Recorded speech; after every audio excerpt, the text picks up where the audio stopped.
Hi ಎಲ್ರಿಗೂ ನಮಸ್ಕಾರ. ನೀವು ನೋಡ್ತಾ ಇದ್ದೀರಾ ಸ್ಪೀಡ್ ಪ್ಲಸ್ ಕರ್ನಾಟಕ. ನಾನು ನಿಮ್ಮ ಮಂಜು ಗೌಡ. ಬಿಗ್ ಬಾಸ್ ಬರ್ತಾ ಇದೆ. ಬೆಂಗಳೂರಲ್ಲಿ ಜೋರಾಗಿ ಮಳೆ ಇದೆ. ಸಿನಿಮಾಗಳ ರಿಲೀಸ್ ಆಗ್ತಾ ಇರುವ ಸಿನಿಮಾಗಳ ಪಟ್ಟಿ ಕೂಡ ಜೋರಾಗಿದೆ. ಇದೆಲ್ಲದರ ಸೆಂಟರ್ನಲ್ಲಿ IPL ಕೂಡ ಮತ್ತೆ ಬರ್ತಾ ಇದೆ. ಇನ್ನೇನು ಮೆಗಾ ಹರಾಜಿಗೆ ಎಲ್ಲ ತಂಡದ ಫ್ರಾಂಚೈಸಿಗಳು ಕಾತುರದಿಂದ ಕಾಯ್ಕೊಂಡು ಕೂತ್ಕೊಂಡಿದ್ದಾರೆ. ಅದರ ಬಗ್ಗೆ ಒಂದಷ್ಟು ಅಪ್ಡೇಟನ್ನು ಈ ವಿಡಿಯೋದಲ್ಲಿ ನಾನು ನಿಮಗೆ ಕೊಡ್ತೀನಿ. ಈ ಬಾರಿಯ ಮೆಗಾ ಹರಾಜಿನಲ್ಲಿ IPL ಮ್ಯಾನೇಜ್ಮೆಂಟ್ ಏನಿದೆ, ಈ ಮ್ಯಾನೇಜ್ಮೆಂಟ್ ಎಲ್ಲ ಟೀಮ್ ಫ್ರಾಂಚೈಸಿಗಳಿಗೂ ಒಂದು ಅವಕಾಶನ ಕೊಟ್ಟಿದೆ. ಆ ಅವಕಾಶ ನಿಜವಾಗ್ಲೂ ಅದ್ಭುತವಾದ ಅವಕಾಶ ಅಂತ ಹೇಳಬೇಕಾ, ಅಥವಾ ಇದು ಲಾಸ್ ಗುರು ಈ ಥರದ್ದೊಂದು ಅವಕಾಶ ಕೊಟ್ಟಿರೋದು, ಇದನ್ನೇನು ಯೂಸ್ ಮಾಡ್ಕೊಳ್ಳೋದು ಬೇಡ ಅಂತ ಟೀಮ್ ಫ್ರಾಂಚೈಸಿಗಳು ತೀರ್ಮಾನ ಮಾಡುತ್ತೆ ಅಂತ ಅನ್ಕೋಬೇಕಾ ಅಂತ ನಂಗಂತೂ ಗೊತ್ತಿಲ್ಲ. ಕೇಳಾದ್ಮೇಲೆ ನೀವೇ ಡಿಸೈಡ್ ಅಂತೂ ಮಾಡ್ತೀರಾ.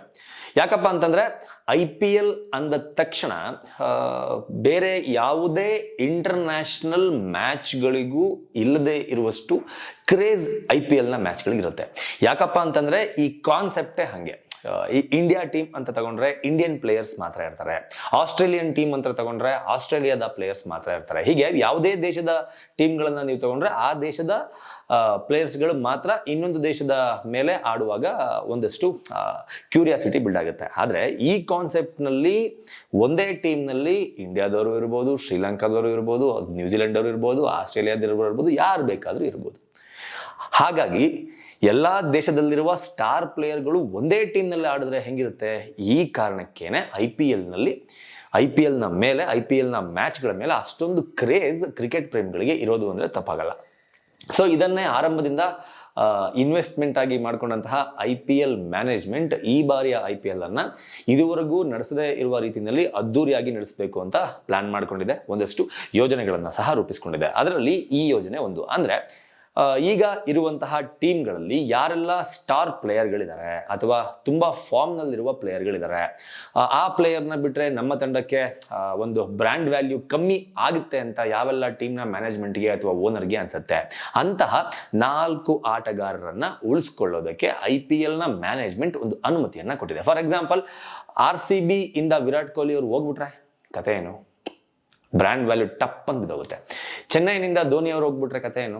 ಸೇಮ್ ಆ್ಯಸ್ ಇಟ್ ಈಸ್, ಟಪ್ ಅಂತ ಬ್ರ್ಯಾಂಡ್ ವ್ಯಾಲ್ಯೂ ಬಿದ್ದೋಗ್ಬಿಡುತ್ತೆ. ಹಾಗೆ ಎಲ್ಲ ಟೀಮ್ನಲ್ಲೂ ಕೂಡ ಆ ಟೀಮ್ಗೆ ಇವರ ಅವಶ್ಯಕತೆ ಇದೆ ಅಂತ ಆ ಓನರ್ಗಳಿಗೆ ಅನ್ಸಿದ್ರೆ, ಈ ಪ್ಲೇಯರ್ ನಮ್ಮ ಟೀಮ್ನಲ್ಲಿ ಇರೋದ್ರಿಂದ ನಮ್ಮ ಟೀಮ್ನ ಬ್ರ್ಯಾಂಡ್ ವ್ಯಾಲ್ಯೂ ಹೆಚ್ಚಾಗುತ್ತೆ ಅಂತ ಅನ್ಸಿದ್ರೆ, ಅಂತಹ ಆಟಗಾರರನ್ನು ಉಳಿಸ್ಕೊಳ್ಳುವ ಎಲ್ಲ ಒಂದು ಅವಕಾಶವನ್ನು IPLನ ಮ್ಯಾನೇಜ್ಮೆಂಟ್ ಕೊಟ್ಟಿದೆ ಅಂತಲೇ ಹೇಳಬೇಕು. ಏನಪ್ಪ ಅಂತಂದ್ರೆ, ನಾನು ಆಗಲೇ ಹೇಳ್ದಂಗೆ ಪ್ರತಿಯೊಂದು ಟೀಮ್ 4 ಜನ ಆಟಗಾರರನ್ನು ತನ್ನಲ್ಲೇ ಉಳಿಸ್ಕೋಬೇಕು. ಆದರೆ ಇಲ್ಲೊಂದು ಫಿಟ್ಟಿಂಗನ್ನು ಸಹ ಇಟ್ಟಿದ್ದಾರೆ.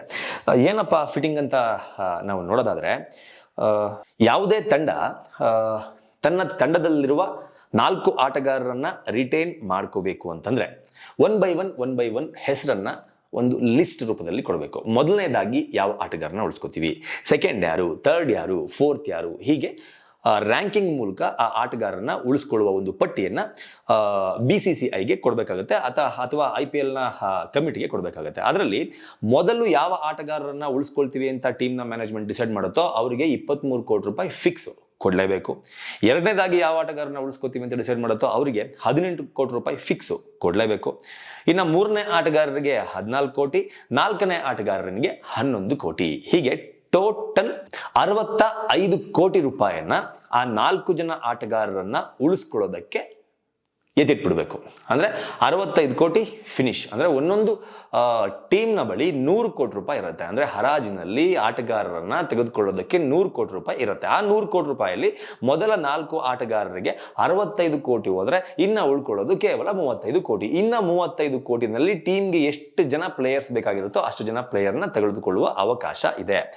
ಇಫ್ ಇನ್ ಕೇಸ್ ಯಾವ್ದಾದ್ರು ಒಂದು ಟೀಮ್ ನಮಗೆ 4 ಜನ ಉಳಿಸ್ಕೊಳ್ಳಲ್ಲ, ನಾವು ಒಬ್ಬರನ್ನ ಉಳಿಸ್ಕೋತೀವಿ, 2 ಉಳಿಸ್ಕೋತೀವಿ, 3 ಜನ ಉಳಿಸ್ಕೋತೀವಿ, ನಾವು 4 ಜನ ಬೇಡ ಅಂತಂದ್ರೆ ಅದಕ್ಕೂ ಕೂಡ ಆಪ್ಷನ್ ಇದೆ. ಆದರೆ ನಾನು ಈ ಮೊದಲೇ ಹೇಳಿದಂಗೆ ಆ ಆಟಗಾರರಿಗೆ ಹೇಳಿದ್ನಲ್ಲ, ಫಸ್ಟ್ ಪ್ಲೇಯರ್ಗೆ 23 ಕೋಟಿ, ಸೆಕೆಂಡ್ ಪ್ಲೇಯರ್ಗೆ 18 ಕೋಟಿ, ಥರ್ಡ್ ಪ್ಲೇಯರ್ಗೆ 14 ಕೋಟಿ, ಫೋರ್ತ್ ಪ್ಲೇಯರ್ಗೆ 11 ಕೋಟಿ, ಹೀಗೆ ಅವರನ್ನ ಕೊಟ್ಟು ಮಿಕ್ಕುಳಿದ ದುಡ್ಡಿನಲ್ಲಿ ಮಿಕ್ಕ ಆಟಗಾರರನ್ನ ಯಾರ್ಯಾರು ಬೇಕು ಅವರನ್ನ ಹರಾಜಿನಲ್ಲಿ ತೆಗೆದುಕೊಳ್ಬಹುದು. ಅನ್ನೋದು ಈಗ IPL ಹಾಕಿರುವಂತಹ ಒಂದು ರೂಲ್. ಸೊ ಯಾವ ಟೀಮ್ ಯಾವ್ಯಾವ ಆಟಗಾರರನ್ನ ಉಳಿಸ್ಕೊಳ್ಳುತ್ತೆ ಅನ್ನೋದು ಮೆಗಾ ಹರಾಜಿನ ದಿನ ಗೊತ್ತಾಗುತ್ತೆ. ನಮಗೆ ಬೇರೆ ಟೀಮ್ ಕತೆ ಬೇಡ. ಯಾಕಪ್ಪ ಅಂತ ಹೇಳಿದ್ರೆ ನಾವಿರೋದು ಕರ್ನಾಟಕದಲ್ಲಿ, ನಮಗ್ ಬೇಕಾಗಿರೋದು ಕರ್ನಾಟಕ ಟೀಮು. ಕರ್ನಾಟಕ ಟೀಮ್ ಯಾವ್ದಪ್ಪ ಅಂತ ಹೇಳಿದ್ರೆ ನಮ್ಮ ಹೆಮ್ಮೆಯ RCB. ಸೊ RCB ಫ್ರಾಂಚೈಸಿ ಯಾರನ್ನೆಲ್ಲ ಉಳಿಸ್ಕೋಬಹುದು? ನೋ ಡೌಟ್, ಕಣ್ಣು ಮುಚ್ಕೊಂಡು ಹೇಳ್ತೀನಿ, ವಿರಾಟ್ ಕೊಹ್ಲಿ ಅವ್ರನ್ನ ಯಾವುದೇ ಕಾರಣಕ್ಕೂ RCB ಬಿಟ್ಕೊಡಲ್ಲ. ಸೊ ಹೀಗಾಗಿ ವಿರಾಟ್ ಕೊಹ್ಲಿ ಅವ್ರನ್ನ RCB ಉಳಿಸ್ಕೊಳ್ಳುತ್ತೆ. ಅವರಿಗೆ 23 ಕೋಟಿ ರೂಪಾಯಿ ಫಿಕ್ಸ್ ವಿರಾಟ್ ಕೊಹ್ಲಿ ಅವ್ರನ್ನ ಉಳಿಸ್ಕೊಳ್ಳುತ್ತೆ. ಅದ್ರ ಜೊತೆಗೆ ಇನ್ನೊಂದಷ್ಟು ಹೆಸರುಗಳು ಕೂಡ ಕೇಳಿ ಬರ್ತಾ ಇದೆ. ಮೊಹಮ್ಮದ್ ಸಿರಾಜ್ ಅವ್ರನ್ನ ಉಳಿಸ್ಕೊಳ್ಳೋ ಚಾನ್ಸಸ್ ಇದೆ. ಅದ್ರ ಜೊತೆಗೆ ಯಶ್ ದಯಾಳ್ ಅವ್ರನ್ನ ಉಳಿಸ್ಕೋಬಹುದು ಅಂತ ಹೇಳಲಾಗ್ತಾ ಇದೆ. ರಜತ್ ಪಾಟಿದಾರ್ ಅವ್ರನ್ನ ಉಳಿಸ್ಕೋಬಹುದು ಅಂತ ಹೇಳಲಾಗ್ತಾ ಇದೆ. ಅದ್ರ ಜೊತೆಗೆ ವಿಲ್ ಜಾಕ್ಸ್, ಲಾಸ್ಟ್ ಸೀಸನ್ ನಲ್ಲಿ ವಿಲ್ ಜಾಕ್ಸ್ ಅವರ ಅಬ್ರಾ, ಅಂದ್ರೆ ಏನ್ ಬ್ಯಾಕ್ ಟು ಬ್ಯಾಕ್ ಮ್ಯಾಚ್ಗಳನ್ನ ಸೋತ್ಕೊಂಡ್ ಬಂದ್ಮೇಲೆ ಮತ್ತೆ ಬೌನ್ಸ್ ಬ್ಯಾಕ್ ಮಾಡೋದಕ್ಕೆ ವಿಲ್ ಜಾಕ್ಸ್ ಅವರ ಒಂದು ಕೊಡುಗೆ ಕೂಡ ಸಿಕ್ಕಾಪಟ್ಟೆ ಇದೆ ಅಂತಾನೆ ಹೇಳಬೇಕು. ಹೀಗಾಗಿ ಈ 4 ಜನ ಪ್ಲೇಯರ್ನ ಉಳಿಸ್ಕೊಳ್ಳುವ ಎಲ್ಲಾ ಸಾಧ್ಯತೆಗಳು ಇದೆ ಅಂತ ಹೇಳಲಾಗ್ತಾ ಇದೆ. ಅದರ ಜೊತೆಗೆ ಇನ್ನು ಆಲ್ರೌಂಡರ್ ಆಗಿರುವಂತಹ ಗ್ಲೆನ್ ಮ್ಯಾಕ್ಸ್ವೆಲ್ ಹಾಗೂ ಈಗ ಲಾಸ್ಟ್ ಸೀಸನ್ನ ಕ್ಯಾಪ್ಟನ್ ಆಗಿದ್ದಂತಹ ಫಾಫ್ ಡುಪ್ಲಿಸಿಸ್, ಇವರನ್ನು ಕೂಡ ಉಳಿಸ್ಕೊಳ್ಳುವ ಚಾನ್ಸಸ್ ಇತ್ತು. ಆದರೆ ಟೀಮ್ ಮ್ಯಾನೇಜ್ಮೆಂಟ್ ಕಡೆಯಿಂದ ಓಡಾಡ್ತಾ ಇರುವ ಮಾಹಿತಿ ಪ್ರಕಾರ ಅವರಿಬ್ಬರನ್ನ ಟೀಮ್ನಿಂದ ಬಿಟ್ಟು, ಅಂದರೆ ಅವರಿಬ್ಬರನ್ನ ಹರಾಜಿಗಿಟ್ಟು ಮತ್ತೆ ಹರಾಜಿನಲ್ಲಿ ಅವರನ್ನ ಹರಾಜು ಕೂಗಿ ತೆಗೆದುಕೊಳ್ಬೇಕು ಅಂತ RCB ಮ್ಯಾನೇಜ್ಮೆಂಟ್ ನಿರ್ಧಾರ ಮಾಡಿದಂತಿದೆ ಅಂತ ಗೊತ್ತಾಗ್ತದೆ. ಯಾಕಪ್ಪ ಅಂತಂದ್ರೆ 4 ಪ್ಲೇಯರ್ನ ಉಳಿಸ್ಕೊಳ್ಳೋ ಅವಕಾಶ ಇರೋದ್ರಿಂದ, ಅದರಲ್ಲೂ ಲಾಸ್ಟ್ ಸೀಸನ್ನಲ್ಲಿ ಗ್ಲೆನ್ ಮ್ಯಾಕ್ಸ್ವೆಲ್ ಹೇಳಿಕೊಳ್ಳುವಂತಹ ಪ್ರದರ್ಶನ ನೀಡಲಿಲ್ಲ. ಬ್ಯಾಕ್ ಟು ಬ್ಯಾಕ್ ಸಖತ್ ಮ್ಯಾಚ್ಗಳಲ್ಲಿ ಡಕ್ಔಟ್ ಆದರೂ ಟೀಮ್ಗೆ ಕೊಡುಗೆ ತುಂಬ ಕಷ್ಟನೇ ಅಂತ ಹೇಳಲಾಗ್ತಿತ್ತು. ಲಾಸ್ಟ್ ಸೀಸನ್ನಲ್ಲಿ ಫಾರ್ಮಲ್ ಇಲ್ಲ, ನೆಕ್ಸ್ಟ್ ಸೀಸನ್ನಲ್ಲಿ RCB ಪರವಾಗಿ ಗ್ಲೆನ್ ಮ್ಯಾಕ್ಸ್ವೆಲ್ ಆಡಲ್ಲ, ಹೀಗೆ ಸಾಕಷ್ಟು ಸುದ್ದಿಗಳು ಓಡಾಡಿತ್ತು. ಹಾಗಾಗಿ ಒಂದು ಕಡೆ ಫಾಫ್ ಡುಪ್ಲಿಸಿಸ್ ಅವ್ರನ್ನು ರಿಲೀಸ್ ಮಾಡಿ, ಗ್ಲೆನ್ ಮ್ಯಾಕ್ಸ್ವೆಲ್ ಅವ್ರನ್ನು ರಿಲೀಸ್ ಮಾಡಿ, ಮತ್ತೆ ಹರಾಜನ್ನ ಕೂಗೋದ್ರ ಮೂಲಕ ತಂಡಕ್ಕೆ ಸೇರಿಸಿಕೊಳ್ಳುವ ಎಲ್ಲ ಸಾಧ್ಯತೆಗಳು RCB ಮ್ಯಾನೇಜ್ಮೆಂಟ್ ಮಾಡಿಕೊಂಡಿದೆ ಅನ್ನೋದು ಗೊತ್ತಾಗ್ತಾ ಇದೆ.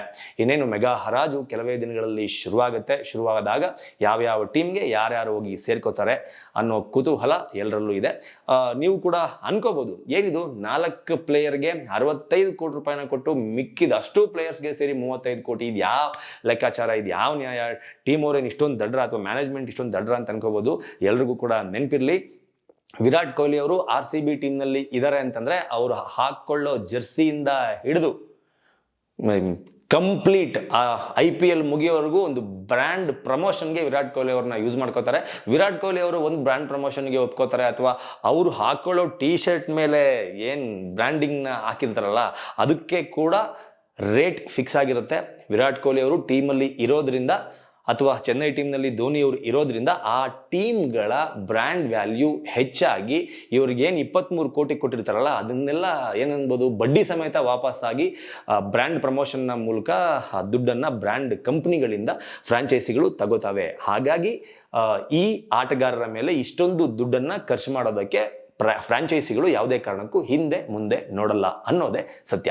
ಏನನ್ಸುತ್ತೆ ನಿಮಗೆ ಈ ಸ್ಟೋರಿನ ನೋಡ್ತಾ ಇದ್ರೆ ಅನ್ನೋದನ್ನ ಕಮೆಂಟ್ ಬಾಕ್ಸ್ ಮೂಲಕ ತಿಳಿಸಿ ಅಂತ ಕೇಳ್ಕೊತಾ IPLಗೆ ಎಷ್ಟು ಕಾಯ್ತಾ ಇದ್ದೀರಾ ಅನ್ನೋದನ್ನು ಕೂಡ ತಿಳಿಸಿ. ನಮಸ್ಕಾರ. Beat plus Karnataka.